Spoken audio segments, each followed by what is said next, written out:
Assalamualaikum warahmatullahi wabarakatuh.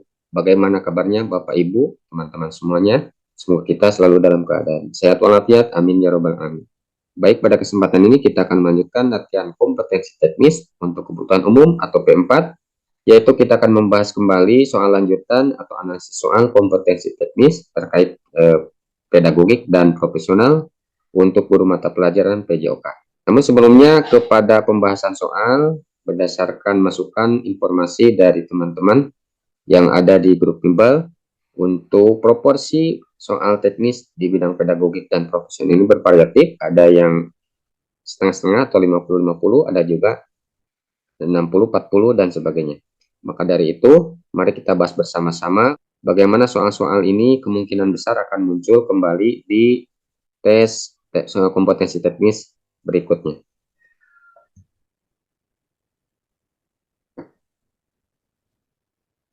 Untuk contoh soal nomor 1, langsung saja di sini yang ditanyakan adalah teori ini dikemukakan oleh, nah berarti teman-teman kita harus mengetahui kemana arahnya ini soal. Yang ditanyakan adalah teori, berarti ini berkaitan dengan hafalan.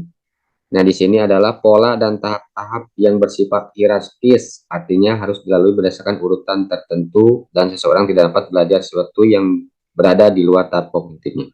Apakah ini menurut Jerome Bruner atau Jean Piaget, Edwin Ray Goodyear, David Ausubel, dan John Watson?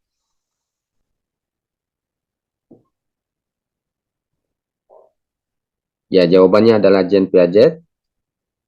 Nah, kita hafal kembali atau kita mengingat kembali bahwa teori belajar kognitif menurut Jean Piaget ini, karena Jean Piaget ini merupakan salah seorang tokoh yang disebut-sebut sebagai pelopor aliran konstruktivisme. Nah, menurut Piaget sendiri itu bahwa perkembangan kognitif individu meliputi 4 tahap, yaitu sensori motorik, praoperasional, operasional konkret, dan operasional formal. Nah, pemikiran lain dari Piaget tentang proses rekonstruksi pengetahuan individu yaitu asimilasi dan akomodasi. Nah, jadi proses belajar seorang akan mengikuti pola dan tahap-tahapnya perkembangan sesuai dengan umurnya. Jadi ini masuk kepada teori belajar kognitif Jean Piaget. Contoh soal nomor 2, ini juga sama. Teori ini dikemukakan oleh, kita langsung saja cari kata kuncinya. Struktur kognitif merupakan struktur organisasional yang ada dalam ingatan seseorang. Berarti ini yang berkaitan dengan struktur organisasional. Apakah ini teori ini dikemukakan oleh Jean Piaget, Edward Thorndike, David Ausubel, Edwin Ray Goodyear, atau Thomas Brunner? Ya, teori ini dikeluarkan atau dikemukakan oleh David Ausubel. Menurut David Ausubel, teori belajar yang membandingkan belajar bermakna dengan belajar hafalan. Untuk belajar bermakna, siswa harus menghubungkan pengetahuan baru kepada pengetahuan yang telah diketahuinya dengan istilah adjuvant organisasi. Ini ada kata organisasional. Jadi gabungan atau konsep keorganisasian ya, struktur organisasi atau satu kesatuan yang tidak bisa dipisahkan. Lanjut ke contoh soal nomor 3. Dalam pembelajaran terjadi proses penerimaan informasi untuk kemudian diolah sehingga menghasilkan keluaran dalam bentuk hasil belajar. Ini juga sama, masih tentang teori. Ini dikemukakan oleh Jean Piaget, Edward Thorndike, David Ausubel, Edwin Ray Goodyear, Robert Gagne. Ya, jawabannya adalah Robert Gagne. Menurut Robert Gagne, bahwa dalam pembelajaran terjadi proses penerimaan informasi untuk kemudian diolah sehingga menghasilkan keluaran dalam bentuk hasil belajar. Nah, di sini sudah ada di bold hurufnya, yaitu hasil belajar. Ini teori yang dikemukakan oleh Robert Gagne. Silakan Bapak Ibu untuk menghafalnya teori-teori yang dikemukakan oleh para ahli tersebut.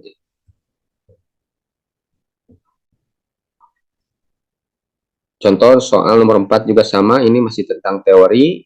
Yang digarisbawahi adalah perilaku individu. Nah, apakah ini teori yang dikemukakan oleh Edward Thorndike, David Ausubel, Alfred Bandura, Edwin Ray Goodyear, Robert Gardner?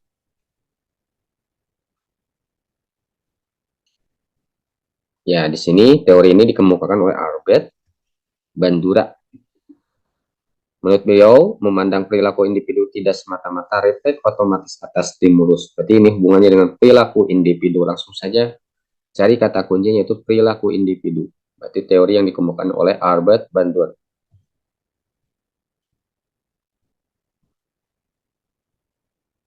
Berikutnya, contoh soal nomor 5, Ivan Pavlov mengungkapkan bahwa teori yang menghasilkan hukum-hukum belajar seperti law of respondent conditioning, law of respondent extension. Nah, teori ini disebut dengan istilah A. Operant conditioning, social learning, connectionism, classical conditioning, classical situasional. Ya, jawabannya adalah D. Classical conditioning. Nah, menurut Ivan Pavlov, bahwa teori ini dikenal dengan eksperimen yang dilakukan Pavlov terhadap salah satu hewan. Ini ada dua jenis. Yang pertama itu law of respondent conditioning, yakni hukum pembiasaan yang dituntut. Yang kedua itu law of respondent extension, yakni hukum pemusnahan yang dituntut. Ini ada dua hukum. Nah, ini adalah yang dikeluarkan atau dikemukakan oleh Ivan Pavlov. Peningkatan kapasitas fungsi dan kemampuan kerja organ-organ tubuh seperti kerja sistem peredaran darah, pernapasan, dan lain sebagainya merupakan ciri khas dari apakah itu pertumbuhan, perkembangan, kematangan, penuaan, atau emosional. Nah, kita cari di sini perbedaan antara pertumbuhan dan perkembangan. Di sini terjadi peningkatan kapasitas fungsi dan kemampuan kerja organ-organ tubuh. Nah, berarti yang masuk pada organ-organ tubuh atau fungsi struktur tubuh itu adalah perkembangan menuju pada kematangan struktur dan fungsi. Ini masuk pada perkembangan. Jadi jawabannya adalah B, yaitu perkembangan. Jadi ada perbedaan pertumbuhan itu menyatakan perubahan-perubahan yang bersifat fisik atau kuantitatif seperti berat badan, tinggi badan. Nah, sementara untuk perkembangan itu diperhatikan pada aspek-aspek yang bersifat psikis atau kualitatif. Soal nomor 7, pendidikan jasmani adalah disiplin yang berorientasi tubuh atau fisik manusia di samping berorientasi pada disiplin mental dan sosial. Hal ini sesuai dengan orientasi pendidikan jasmani sesuai landasan sosiologis dalam pendidikan jasmani, landasan etimologis dalam penjas, landasan psikologis penjas, landasan biologis penjas, dan landasan emosional pendidikan jasmani. Ya, jawabannya adalah D, yaitu landasan biologis bagi pendidikan jasmani. Karena di sini ada istilah disiplin yang berorientasi tubuh atau fisik manusia. Nah, ini adalah kata kuncinya, berorientasi pada tubuh atau fisik manusia. Jadi itu biologis. Kalau sosiologis itu sosial, etimologis ini juga masih emosional, psikologis sama, mental, emosi juga sama. Berarti yang benar adalah landasan biologis bagi pendidikan jasmani. Contoh nomor 8, kuda-kuda dalam pencaksilat merupakan teknik dasar yang menentukan kualitas gerakan yang lainnya. Hal ini karena agar indah gerakannya, agar tepat sasaran merupakan fondasi dalam melakukan gerakan-gerakan untuk keseimbangan sebagai persiapan.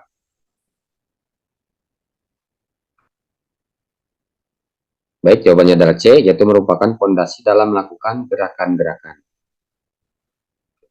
Sikap badan tetap pada posisi tegak, kaki dibuka selebar bahu, kedua tangan mengepal dan sejajar dengan pinggang. Ini disebut dengan sikap.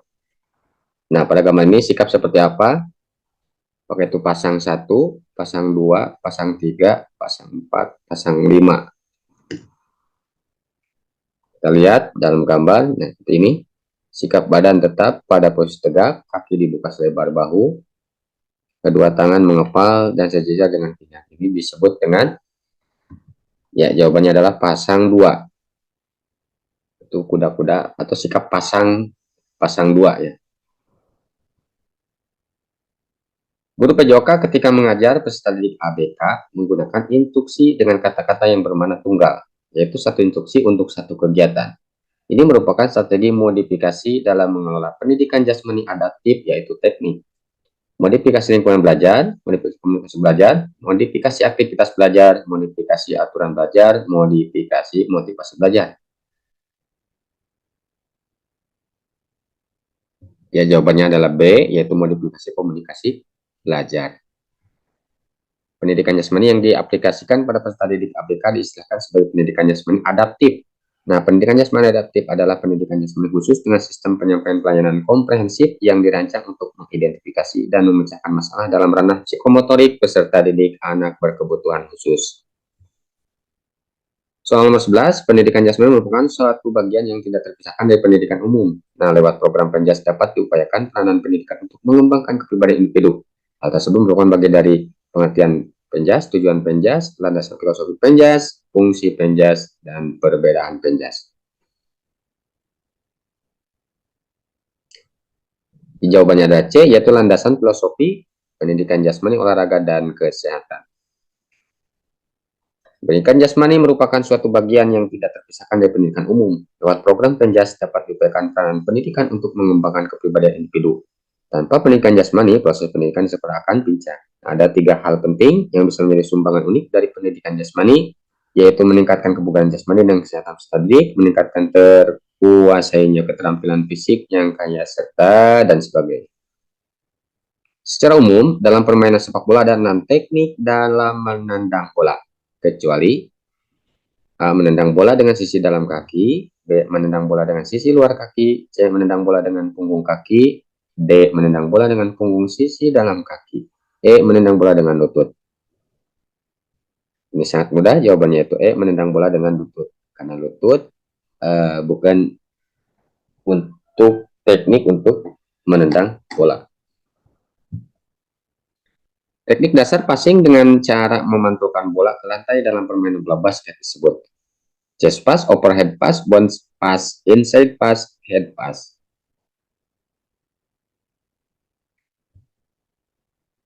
Jawabannya C, yaitu bounce pass, yaitu teknik dasar passing memantulkan bola ke lantai dalam permainan bola basket.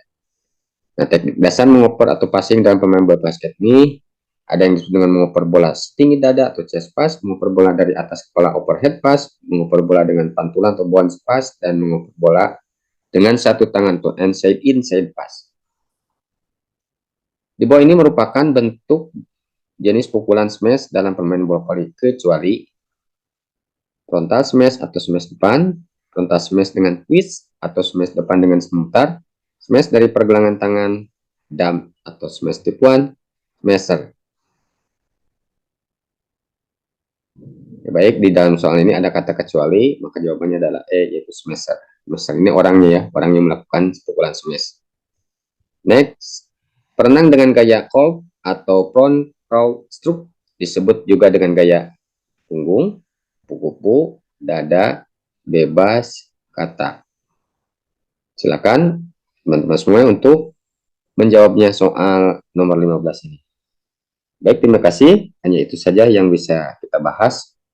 Selanjutnya nanti kita akan lanjutkan di video berikutnya. Mudah-mudahan ini bermanfaat dan menambah wawasan. Semoga Bapak Ibu teman-teman yang belum melakukan tes diberikan ketenangan, kelancaran, kemudahan, dan mendapatkan hasil yang diinginkan atau hasil yang lebih baik. Amin ya Allah ya Rabbal Alamin. Assalamualaikum warahmatullahi wabarakatuh.